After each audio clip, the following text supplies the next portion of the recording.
இங்கே ஒரு தொழிலாளி இருக்கிறார்கள், அவர்களை பார்ப்போம். உழைப்பாளி ஐயா வணக்கம். எப்படி நம்ம உழைப்பாளிகளு கதையெல்லாம் கேட்கலான்னு இருக்கேன். ஏன்னா மே தினத்துல வந்து உழைப்பாளர் தினம் வந்து அந்த மே தினத்துல உங்களை சந்திக்க முடியல. இப்போ ஜூன்ல வந்தாச்சு. ஜூன்ல இன்னைக்கு 4 ஆச்சா 4. அப்போ நம்ம அந்த காலத்துல சேம்பலை ஒடிச்சு வச்சுக்கொண்டு பள்ளிக்கு போன ஞாபகம் எல்லாம் இப்ப வருது. சேம்பல வாழையில புருத்த கொடை தலைக்கொடை இதெல்லாம் ஞாபகம் வருது. அந்த மழை நேரத்துல தான் வரும். பின்ன நினைச்சு கொண்டு போனா வாத்தியார் 2 அடியும் தந்து பொங்கல நீ நாளை காய்ச்சல் வந்துடும் வீட்டுக்கு போகணும் அப்படி உண்டு. நிக்கிற துறமை எல்லாம் பிஞ்சு கிடக்கும். ஓட்டம் நிக்கிறது புதிய நிக்கிறட்டு வர நம்மளை பார்த்து கிண்டல் அடிப்பான். என்னடா அது இவன் வீட்டை நிக்கிற போட்டிருக்காங்க. அடிச்ச மாட்டானா? கிண்டல் எல்லாம் அடிப்பானு.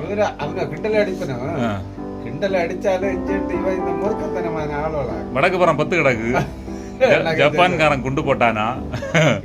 இது ஏது ஏவுகணை தாக்கிய இந்த இடம் அப்படி ஆச்சு. வேஸ்டாவே என்னன்னா அப்ப இருந்து நிறங்கியது. அது வந்து அன்னைக்கு வந்து அப்படி ஒரு நிலைமை இருந்தா அதே நிலைமை இன்னைக்கும் தொடர்ந்தாச்சு. இன்னைக்கு தொடரல. நான் எங்கேயுமே பார்க்கல. நீங்க வந்து அது பிள்ளைகளுக்கு தான் அது இல்லைன்னு.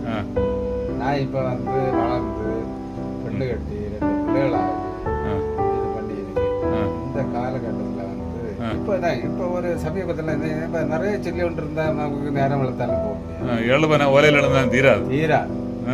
அப்ப இப்ப ஒரு 15 நாளத்துக்கு இப்பறம் பாலூட்டு இல்லையா? ஓ மழை.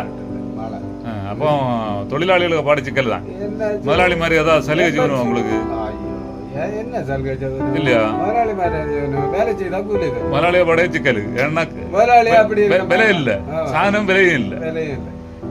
முதலாளி பாடைய அப்படி இருக்க நம்ம ஒண்ணு செய்ய முடியாது. நம்மள இத எதிர்பார்க்க ஒண்ணும் பண்ண முடியாது.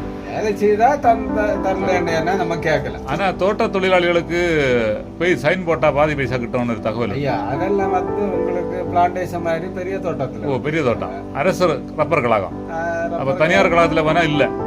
ரப்பர் கழகத்துல அங்க கையெழுத்து போடணும். இஞ்சேண்டா அந்த மலையில போய் அந்த ஆரியும் புலியும் எல்லாம் இது பண்ணி தாண்டி போன பிறகு 100-150 கொடுப்பணுமா இருக்கும். அதுകൊണ്ട് என்னத்தான் நடக்கும்? இல்ல ஒண்ணு இல்ல 150 கிட்டனாலும் நல்லது. 150 என்ன அதுக்கு இப்ப பண்டத்த மாதிரி சைக்கிள்ல போக முடியுமா?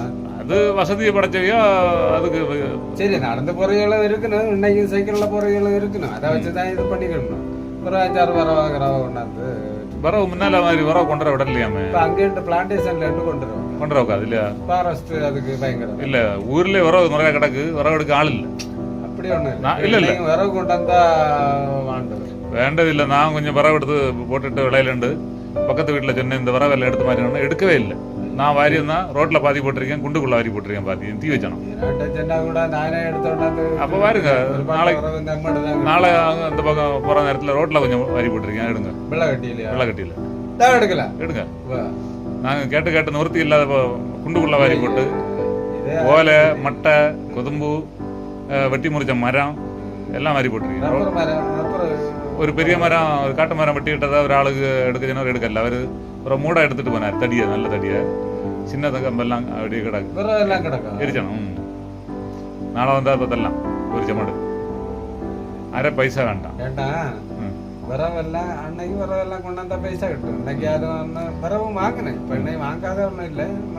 5-6 வரவு நான் எரிச்ச கொண்டு வரமா அது வந்து கேட்பேன். எல்லாரும் கேஸ் வச்சோ கரண்ட் அடுப்பு இது பண்ண முடியும். அல்லாத நேரத்தில் இப்போ நான் கூட இப்போ ஒரு மாசமா என்னாச்சு கேஸ் தீர்ந்து பிறகுதான் நமக்கு கை கொடுத்து பிறகு வச்சாத இதாயிடுச்சு. பால் விட்டு ஒரு மாசம் ஆயிடும். கிட்டத்தட்ட ஒரு மாசத்துக்கு பால் விட்டு இல்லைனாலும் நீங்க இப்போ ஒரு சிறு தொழில் செய்தனால அதை வச்சு ஓட்டிடலாம். ஒரு பொழுதுபோக்கு. வாழைப்பழம் எல்லாம் வித்தியாசமா இருக்கு. என்ன மாதிரி இல்ல இந்த வாழைப்பழம் கொஞ்சம் வித்தியாசமா இருக்கு.